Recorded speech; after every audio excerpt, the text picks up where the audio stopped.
costs are rising to preserve three landmark structures in the heart of downtown. The historic Laura Street Trio has been the focus of redevelopment efforts for decades, and now the city's being asked to step into a new and riskier role to finance the project. I'm joined today by two advocates of restoring the Laura Street Trio, Wayne Wood, author of the definitive book of Jacksonville's architectural heritage, also known as the godfather of local preservation. Thanks for being here, Wayne. Thank you, Ann. It's a pleasure to be on your show. And in just a bit, we're going to be joined by Sherry Magill, philanthropist, writer, and former president and COO of the Jesse Ball DuPont Fund.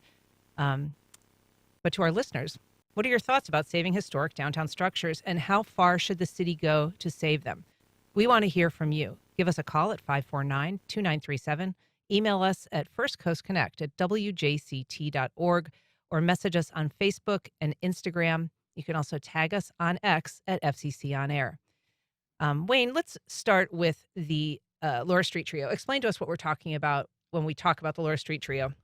Well, you have to see the big picture. The Great Fire of 1901 burned down most of the buildings in the downtown area. It was the third largest city fire in the history of the United States. And after that, architects and entrepreneurs and builders from all over the country came to Jacksonville to rebuild the decimated city. And in the decade after the fire, Jacksonville became a shimmering jewel of a city. It was one of the most modern cities in America because it had all new buildings, and the great architects came to rebuild the city, the greatest of which was Henry John Clutho, a 28-year-old New York architect who came to Jacksonville within a few months after the fire and started building very wonderful classical buildings. In 1905, he met Frank Lloyd Wright, and Frank Lloyd Wright persuaded him to take up a new architecture that was sweeping America, and Clutho started building buildings that are now nationally important. Unfortunately, we lost 50% of Clutho's buildings, but two of his greatest buildings are at the corner of Forsyth and Laura Street, making up what we now call the Laura Street Trio. On the corner is the Marble Bank, a wonderful classical building framed by two skyscrapers. The Bisbee Building on Forsyth Street was the first skyscraper in Florida. And on Laura Street, we have the Florida Life Building, which was right out of Frank Lloyd Wright and Louis Sullivan's playbook. Louis Sullivan was Frank Lloyd Wright's teacher. So these buildings are nationally significant. Unfortunately, they have been vacant since the 1990s, and they're right at the heart of downtown. They're too architecturally and historically significant to tear them down. And yet, if you look at downtown development has not made any progress to speak of in those 30 years because you have this bombed out three buildings together that are empty. They're right in the heart of downtown. And so unless they're preserved, downtown redevelopment is not going to happen. Sherry Magill, each of these structures is significant, but the three together is really a rarity in Jacksonville. Yeah, Wayne is the architectural historian, and what I've written about the buildings really comes from his work and talking with him. And the reason as a citizen and a taxpayer I am so deeply committed to the restoration of these properties is the fact that I worked in the urban core on the historic side of the river for 27 years, and in the 5 years I've been retired, I'm a frequent visitor to downtown. When my employer agreed to buy the Hayden Burns Library and repurpose it, we put 250 people in that building, and the little restaurants around them flourished. Well, I was downtown yesterday. Burrito Gallery is temporarily closed. The person I was with said it's open sometimes, it's not, and that when she goes to Indochine, half the people are there that used to be. And when I walk around now, it has an even increased hollowed out feeling that Wayne has just talked about. And I just deeply believe, watching those buildings for over 30 years, that they are the linchpin to economic vibrancy downtown. We have to put more residents, temporary residents and full-time residents, in the core, or the core will continue to decline. And if anyone thinks it's not declining, go down there and walk around and see how few people you see. Wayne, you were showing me earlier, you have written the definitive book on Jacksonville's architectural heritage twice now. You have an original edition, and then this newer edition that is just a marvelous look at all of the cool buildings in Jacksonville and some of the oddities too, some of the quirky little elements that make it home. But you were saying that this arrangement of buildings is unique in the way that it's structured. Explain why. Well, in most American cities, the biggest, tallest buildings are on the corner, so you can't really see the buildings on either side. But if you stand on the corner downtown, the southwest corner of Forsyth and Laura Street, you can look up and see the low-rise, one-story marble bank on the corner, framed by these two skyscrapers that normally, when the tallest building's on the corner, you can't see those buildings. So it makes a trio of buildings that is unique in American architecture, in the fact that the buildings were influenced by Frank Lloyd Wright and his movements in the American architecture. These buildings are outstanding, and they're an important part of Clutho's work. Like I said, we've lost 50% of the buildings he designed. He's our greatest architect. And with the importance architecturally as well as being the keystone of downtown, these buildings must be saved. One of the happiest days of my life was in February 2002 when I convinced the mayor to have the city buy these buildings, and they did. Unfortunately, shortly after that, they sold the buildings to developers, and we've gone through 7 developers now who have failed miserably to help these buildings. And frankly, after being vacant for so long, these buildings are becoming more and more endangered with every week that goes by, so there's an urgency. But the city did own these buildings, and they squandered the chance to save them. It's now incumbent on the city to step up and help a developer do it. By themselves, these buildings don't really make economic sense from the fact that they're unusual floor plans, they're old buildings, and they need a lot of work. And the city has a stake in this more than just for downtown redevelopment and also for saving part of our architectural heritage. These buildings must be saved just for the sake of Jacksonville being a great modern city that respects its past. We're talking about saving the Laura Street Trio in downtown Jacksonville. If you'd like to join our conversation, give us a call at 549-2937 or send us an email at firstcoastconnect@wjct.org. You can also reach out on social media. Sherry Magill, Wayne Wood is talking about the city having a stake in it, and in fact, the current plan is quite a stake. The city would be stepping up to basically back a multi-million-dollar loan to the developer, and is already giving, pretty sizable investment in terms of tax incentives.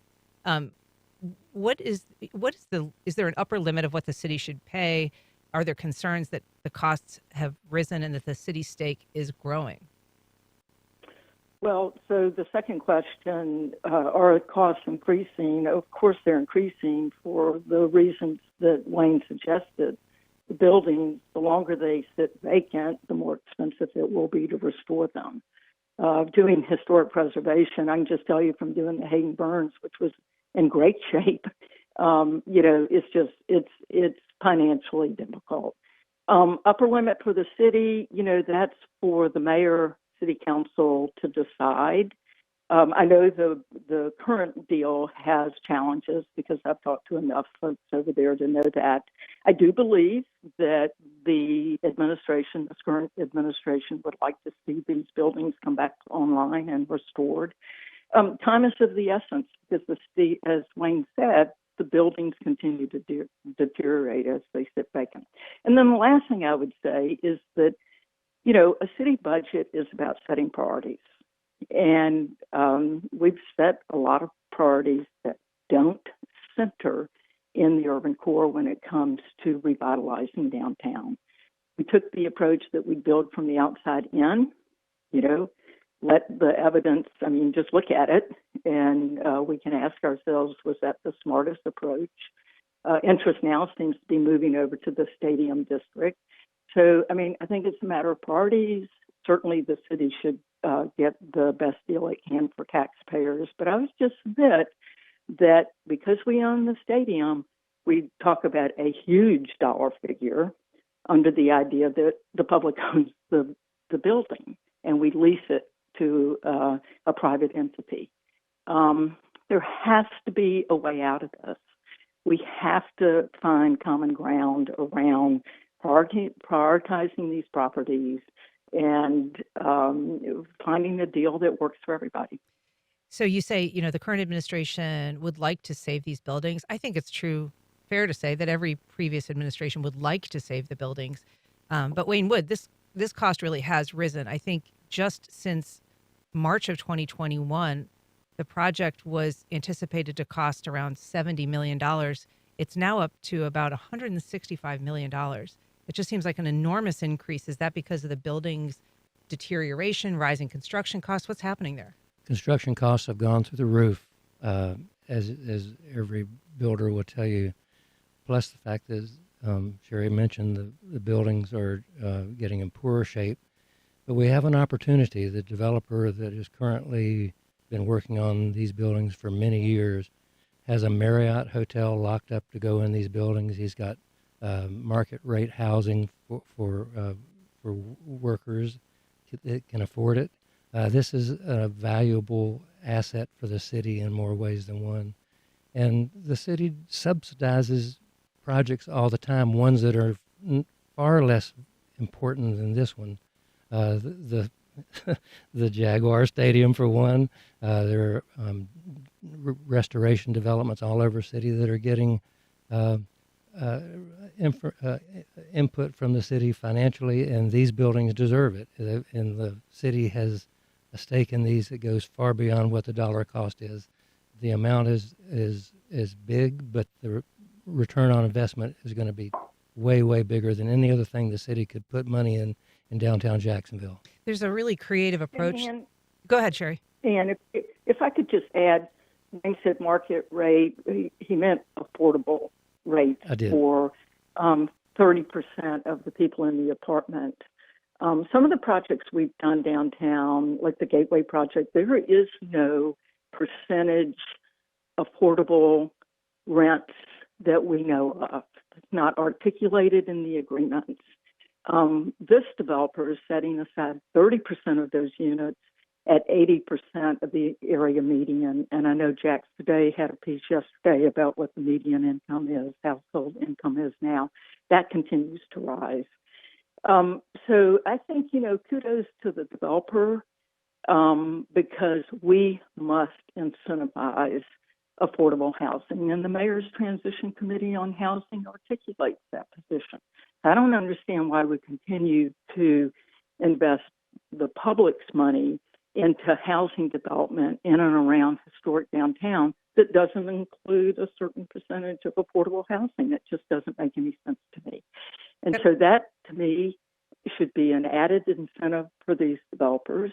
And then the last thing, not only has the construction, labor, material costs gone up, so has the cost of borrowing money. So since 2021, interest rates, we know, have increased significantly. We've got a call, Jane, on the south side. Good morning, Jane. Welcome to First Coast Connect. Hi, I just wanted to make a comment about bringing people downtown. Over the weekend, of course, we had the Jaguars game, but we also had the symphony with the Nutcracker and the Handel's Messiah this weekend and the previous weekend. And I see people come to the symphony and then rush out and head back out of the downtown area.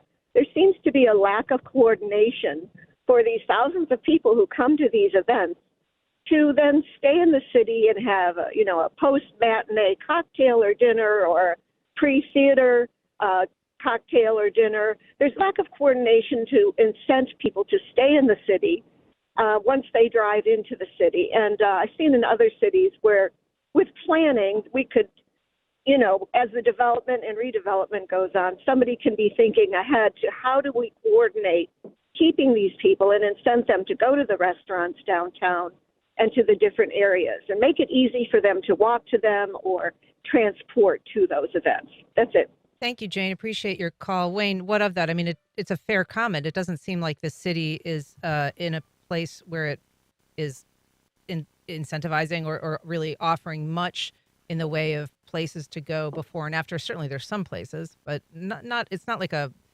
thriving downtown nightlife there.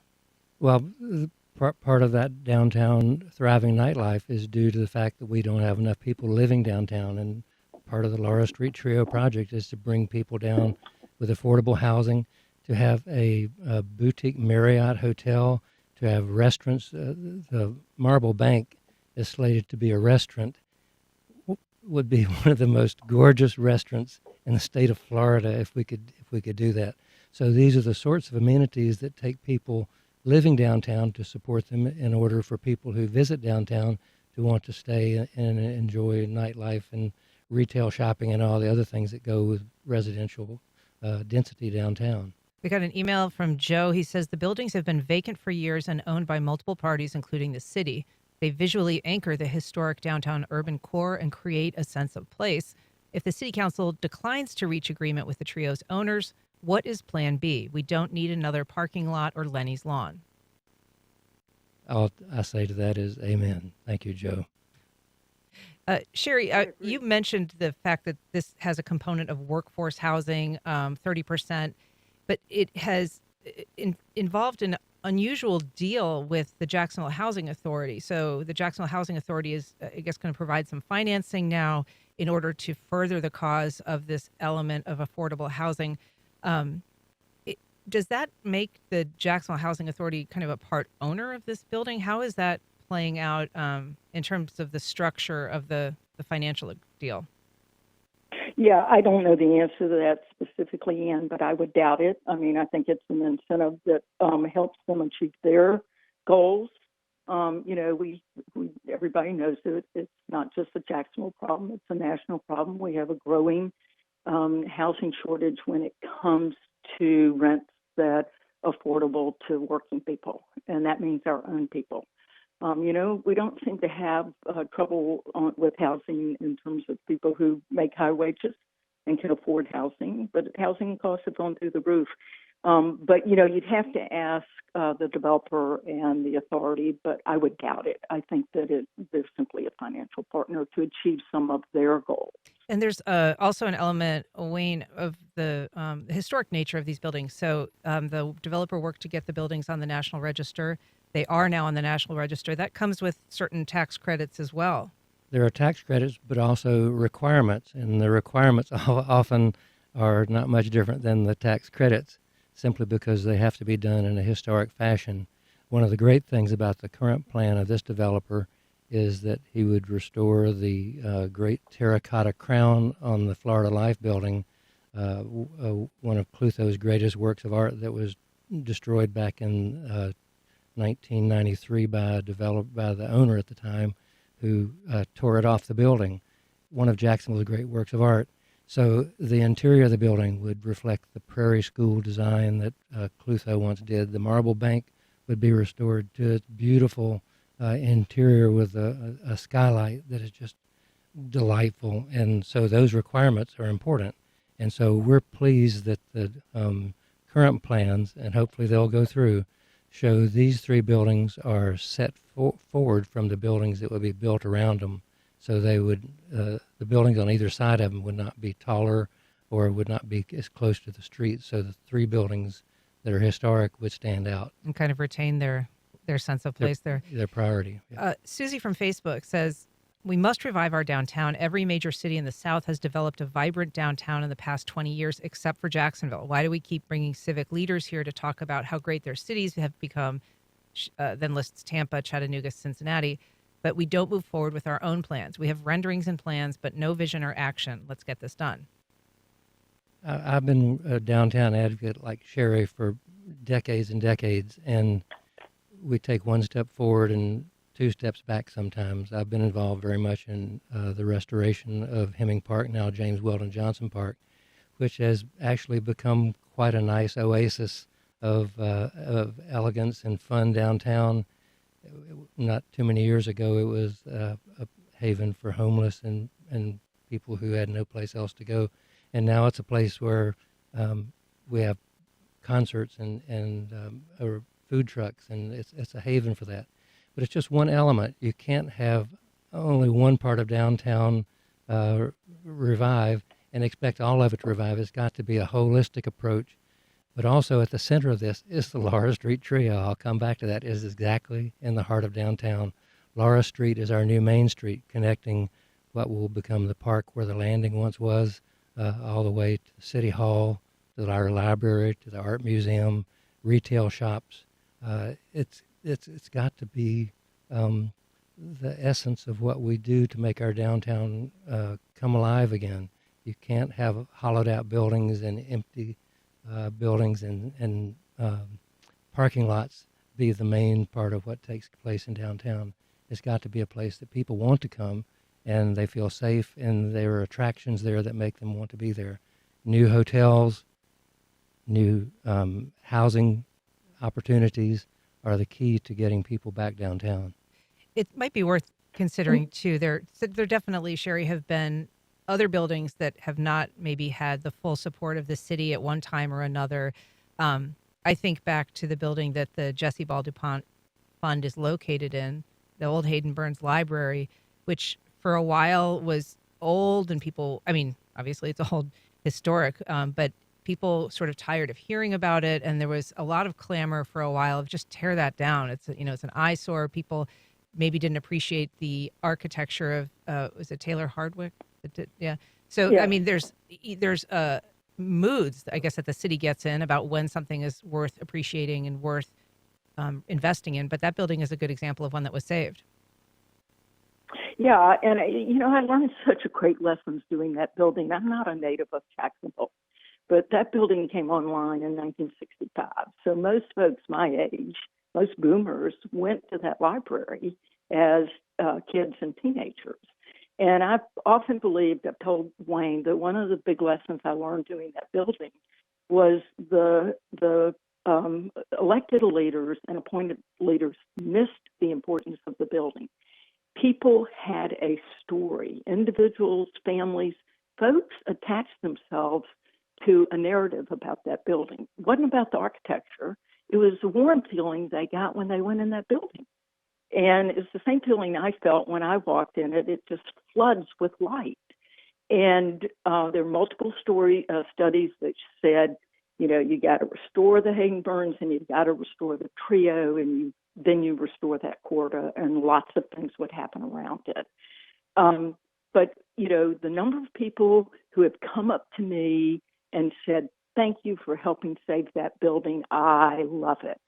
The other part of that building was no one knew we needed a downtown gathering place, and one that's inviting and fun and colorful and flooded with light. People love being in that building. I would argue they're going to have the same feeling about the trio. The other thing, your question to Wayne about, or the caller who said, or the Facebook comment about, how come everybody else can do it? I think the river has confused us. We keep believing that if we just blow it up along the river, some developer is going to say, "Oh, look at that great space," and, I will buy it and develop something on it. Hasn't happened, has not happened, has not happened. We've had to give a fortune away to developers to start to build buildings on what is a floodplain, and we should know better. Well, Wayne Wood and Sherry Magill, thank you so much for being here today and for your advocacy for historic structures. Well, thank you. Well, thank you.